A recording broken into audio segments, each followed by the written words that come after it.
ಇನ್ನು ಶೂಟ್ ಮಾಡಿರುವ ಅಧಿಕಾರಿಗಳನ್ನ ಗಲ್ಲಿಗೇರಿಸಿ, ಯಾರು ಅಧಿಕಾರಿಗಳು ಶೂಟ್ ಮಾಡಿದ್ದಾರೆ ಅವರನ್ನ ಗಲ್ಲಿಗೇರಿಸಿ ಅಂತ ಶವಾಗಾರದ ಬಳಿಯಲ್ಲಿ ಮೃತಪಟ್ಟವರ ಕುಟುಂಬಸ್ಥರು ಆಕ್ರೋಶ ಹೊರಹಾಕಿದ್ದಾರೆ. ಬೇಟೆಯಾಡೋದಕ್ಕೆ ಬಂದಿದ್ರು ಅಂತ ಸುಳ್ಳು ಹೇಳ್ತಾ ಇದ್ದಾರೆ. ಮಾನವ ಹಕ್ಕುಗಳ ಆಯೋಗಕ್ಕೆ ನಾವು ದೂರು ಕೊಡ್ತೀವಿ ಈ ವಿಚಾರಕ್ಕೆ ಸಂಬಂಧಪಟ್ಟಂತೆ. ಮೃತರ ಕುಟುಂಬಕ್ಕೆ ಸರ್ಕಾರ ಪರಿಹಾರ ಕೊಡಬೇಕು. ಯಾರು ಮೃತಪಟ್ಟಿದ್ದಾರೆ ಅವರಿಗೆ ಪರಿಹಾರ ಕೊಡಬೇಕು, ನಮಗೆ ನ್ಯಾಯ ಬೇಕು ಅಂತ ಸಂಬಂಧಿಕರು ಈಗ ಆಕ್ರೋಶ ಹೊರಹಾಕ್ತಾ ಇದ್ದಾರೆ. ಯಾರು ಎನ್ಕೌಂಟರ್ ಮಾಡಿದ್ದಾರೆ ಆ ಅಧಿಕಾರಿಗಳ ವಿರುದ್ಧ ಕಠಿಣಕ್ಕೂ ಕಠಿಣ ಕ್ರಮ ಆಗಬೇಕು, ಗಲ್ಲು ಶಿಕ್ಷೆ ಆಗಬೇಕು ಅವರಿಗೆ. ಯಾಕಂದರೆ ಅವರು ಬೇಟೆ ಆಡೋದಕ್ಕೆ ಹೋಗಿರಲಿಲ್ಲ, ಆದರೂ ಕೂಡ ಅವರನ್ನು ಹತ್ಯೆ ಮಾಡಿದ್ದಾರೆ ಅಂತ ತೀವ್ರ ಆಕ್ರೋಶ ಹೊರಹಾಕಿದ್ದಾರೆ. ಇನ್ನು ಇದೇ ವಿಚಾರಕ್ಕೆ ಸಂಬಂಧಪಟ್ಟಂತೆ ಮಾತನಾಡೋದಕ್ಕೆ ಹನೂರು ಶಾಸಕರಾಗಿರುವಂತಹ ಮಂಜುನಾಥ್ ಅವರು ಫೋನ್ ಸಂಪರ್ಕದಲ್ಲಿ ಜಾಯ್ನ್ ಆಗಿದ್ದಾರೆ. ಮಂಜುನಾಥ್ ಸರ್, ನಮಸ್ಕಾರ. ನಮಸ್ಕಾರ. ಈಗ ಎನ್ಕೌಂಟರ್ ವಿಚಾರಕ್ಕೆ ಸಂಬಂಧಪಟ್ಟಂತೆ ಸರ್ ಗಂಭೀರ ಆರೋಪಗಳು ಕೇಳಿ ಬರ್ತಾ ಇದೆ. ಏನಾದ್ರೂ ಹೋಗಿದ್ರಾ ಸರ್ ಸ್ಥಳಕ್ಕೆ?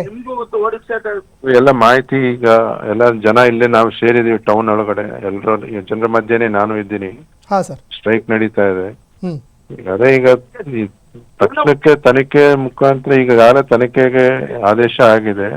ಈಗ ಒಂದು ಬೆಳಗಿನ ಜಾವ ಈ ಘಟನೆ ನಡೆದಿದೆ, ಅದರಲ್ಲಿ ಒಬ್ರು ಈಗಾಗಲೇ ಗಾಯಾಳು ಆಸ್ಪತ್ರೆಯಲ್ಲಿದ್ದಾರೆ. ಬಹುಶಃ ಅವ್ರ ಕಡೆಯಿಂದ ಇನ್ನೂ ನೈಜ ಸ್ಥಿತಿಯನ್ನ ತಿಳ್ಕೊಂಡು ಅದಕ್ಕೆ ಏನು ಆಕ್ಷನ್ ತಗೋಬೇಕು, ಇಮಿಡಿಯೇಟ್ ಆಕ್ಷನ್ ತಗೊಳ್ಲಿಕ್ಕೆ, ಮತ್ತೆ ಈ ಕೂಡಲೇ ಆ ಒಂದು ಯಾರು ಫಾರೆಸ್ಟ್ರು ಅಥವಾ ಒಂದು ಮಾಡಿದ್ದಾರೆ ಅವರಲ್ಲಿ ಅವ್ರನ್ನ ಇಮಿಡಿಯೇಟ್ ಸಸ್ಪೆಂಡ್ ಮಾಡೋದು ಅಥವಾ ಅವ್ರ ಮೇಲೆ ಆಕ್ಷನ್ ತಗೋಬೇಕು ಅನ್ನೋದು ಎಲ್ಲರ ಆಗ್ರಹ.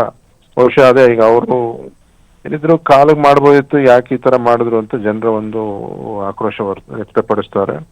ಬಟ್ ಸತ್ಯಾಸತ್ಯತೆಯನ್ನ ಈಗ ನಾವು ಹೇಗೆ ಹೊರತರಬೇಕು ಅನ್ನೋದು ಈಗ ಆಲ್ರೆಡಿ SP ಅವರು, IG ಅವರು ಎಲ್ಲ ನಾವೆಲ್ಲಿದ್ದೀವಿ, ಮತ್ತೆ ಫಾರೆಸ್ಟ್ ಅಧಿಕಾರಿಗಳು, ಉನ್ನತ ಅಧಿಕಾರಿಗಳು ಎಲ್ಲ ಇಲ್ಲಿ ಯಾವ ರೀತಿ ಇದಕ್ಕೆ ಏನು ಪರಿಹರಿಸಬೇಕು ಅನ್ನೋದನ್ನೆಲ್ಲ ಒಂದು ಪ್ಲಾನ್ ಮಾಡ್ತಾ ಇದೀವಿ.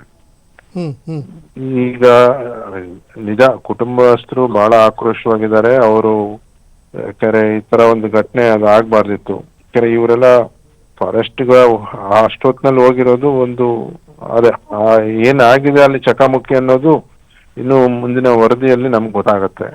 ಅವ್ರು ಇವರು ಅಟ್ಯಾಕ್ ಮಾಡಿದ್ರೆ, ಯಾಕಂದ್ರೆ ಇವರು ನಾಡು ಪಿಸ್ತೂಲ್ಗಳಿದಾವೆ ಅಂತ ಹೇಳ್ತಾವ್ರೆ. ಸೊ ಅದರನ್ನ ಇಟ್ಕೊಂಡು ಏನಾದ್ರು ಈಗ ಇವರು ಒಂದು ಪ್ರಯತ್ನ ಮಾಡಿದ್ರ ಇಲ್ವಾ ಅಂತ ಒಂದು ತನಿಖೆಯಿಂದನೇ ಗೊತ್ತಾಗ್ಬೇಕು. ಬಟ್ ಇದು ಘಟನೆ ನಡಿಬಾರ್ದಿತ್ತು. ಬಟ್ ಇದು ಕತ್ಲಲ್ಲಿ ಆಗಿರ್ತಕ್ಕಂಥದ್ದು ಬೆಳಗಿನ ಜಾವ ಒಂದು 5:05 ಎಲ್ಲ ಆಗಿರ್ತಂಥದ್ದು. ಇಷ್ಟು ನಮಗ್ ಬಂದಿರೋ ಮಾಹಿತಿ. ಈಗ ಜನರನ್ನ ಕುಟುಂಬಸ್ಥರನ್ನ ಸಾಂತ್ವನ ಮಾಡ್ತಾ ಇದೀವಿ, ಆದಷ್ಟು ಅವ್ರಿಗೆ ಒಂದು ಧೈರ್ಯ ತುಂಬಾ ಕೆಲಸ ಮಾಡ್ತಾ ಇದೀವಿ. ಇಷ್ಟು ಅವ್ರ ಜೊತೆಲಿ ಇದೀವಿ ನಾನು ಸಹ. ಯಾಕಂದ್ರೆ ಮುಂದೆ ಈ ತರ ಘಟನೆ ಯಾವ್ದೇ ಕಾರಣಕ್ಕೂ ನಡಿಬಾರ್ದು. ಬಟ್ ಆದ್ರೆ ಈ ಘಟನೆ ನಡೆದಿದೆ, ಇದಕ್ಕೆ ಯಾಕಂದ್ರೆ ಇಷ್ಟು ಮನುಷ್ಯನ ಒಂದು ಹಂತಕ್ಕೆ ಹೋಗಿರುವಂತದ್ದು ನಿಜವಾಗ್ಲೂ ಒಂದು ಈಗ ಕುಟುಂಬಸ್ಥರು ಏನ್ ಹೇಳ್ತಾ ಇದ್ದಾರೆ ಸರ್? ಅವ್ರ ಆಕ್ರೋಶ ವ್ಯಕ್ತಪಡಿಸ್ತಾರೆ ಸರ್. ಈಗೆಲ್ಲ ನಾವು ಅವ್ರ ಜೊತೆಲಿದ್ದೀವಿ, ಎಲ್ಲ ಅವ್ರ ಜೊತೆಲಿದ್ದೀವಿ. ಇಮಿಡಿಯೇಟ್ ಜುಡಿಷಿಯಲ್ ಎನ್ಕ್ವೈರಿ ಆಗ್ಲೇಬೇಕು, ಮತ್ತೆ ಸಂಬಂಧಪಟ್ಟವ್ರಿಗೆ ಏನ್ ಆಕ್ಷನ್ ತಗೊಳ್ಳೇಬೇಕು ಅಂತ ಹೇಳಿ ನಾವು ಆಗ್ರಹಿಸ್ತಾ ಇದೀವಿ ಸರ್. ಇಷ್ಟು ಇಲ್ಲಿನ ಒಂದು ವರದಿ ಸರ್. ಈಗ ನಾಡಪಿಸ್ತು ಬಂದೂಕುಗಳು ಏನಾದ್ರು ಸಿಕ್ಕಿದೆಯಾ ಸರ್ ಸ್ಥಳದಲ್ಲಿ? ಅವ್ರಿಗೆ ಸಿಕ್ಕಿದೆ ಸೊ ಅದನ್ನ ನನ್ ಈ ACP ಅವ್ರು ನನಗೆ ಕೊಟ್ಟಂತ ಮಾಹಿತಿ. ಯಾರು ಇಂಟೆನ್ಷನ್ ಮಾಡಿಲ್ಲ, ಬಟ್ ಆದ್ರೆ ಅವ್ರ ಆತ್ಮರಕ್ಷಣೆ ಮಾಡಿದಾರೆ ಅಂತೇಳಿ ಅವರು ಕೊಟ್ಟಂತ ಹೇಳಿ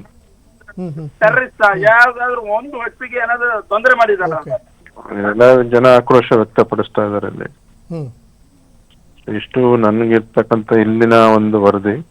ಇನ್ನೂ ಹೆಚ್ಚಿನ ವರದಿಗೆ ಸ್ವಲ್ಪ ಹೊತ್ತು ನೋಡಿ ಏನೆಲ್ಲ ಒಂದು ಅಧಿಕಾರಿಗಳೆಲ್ಲ ನಾವು ಸಭೆ ಮಾಡಿ ಏನು ತೀರ್ಮಾನ ತಗೋಬೇಕು ಅದೆಲ್ಲ ಒಂದು ತೀರ್ಮಾನ ತಗೋತೀವಿ. ನಾನು ಮಾಹಿತಿ ಹೇಳಲಿಕ್ಕೆ ಸಾಧ್ಯ. ಓಕೆ, ಧನ್ಯವಾದಗಳು ಮಂಜುನಾಥ್ ಸರ್ ನಮ್ಮ ಜೊತೆಗೆ ಮಾತಾಡೋದಕ್ಕೆ. ಇದು ಮಂಜುನಾಥ್ ಸರ್ ಅವರು ಮಾತಾಡ್ತಾ ಇರುವಂತಹ ವಿಚಾರ ಏನಿದೆ ಅದರ ಬಗ್ಗೆ ಈಗ ಕೆಲವೇ ಗಂಟೆಗಳಲ್ಲಿ ಪ್ರಾಥಮಿಕವಾಗಿ ಏನಿದೆ ಎಲ್ಲ ವಿಚಾರಗಳು ಬರುತ್ತೆ. ಸದ್ಯಕ್ಕೆ ಏನೋ ನಾಡ ಪಿಸ್ತೂಲುಗಳು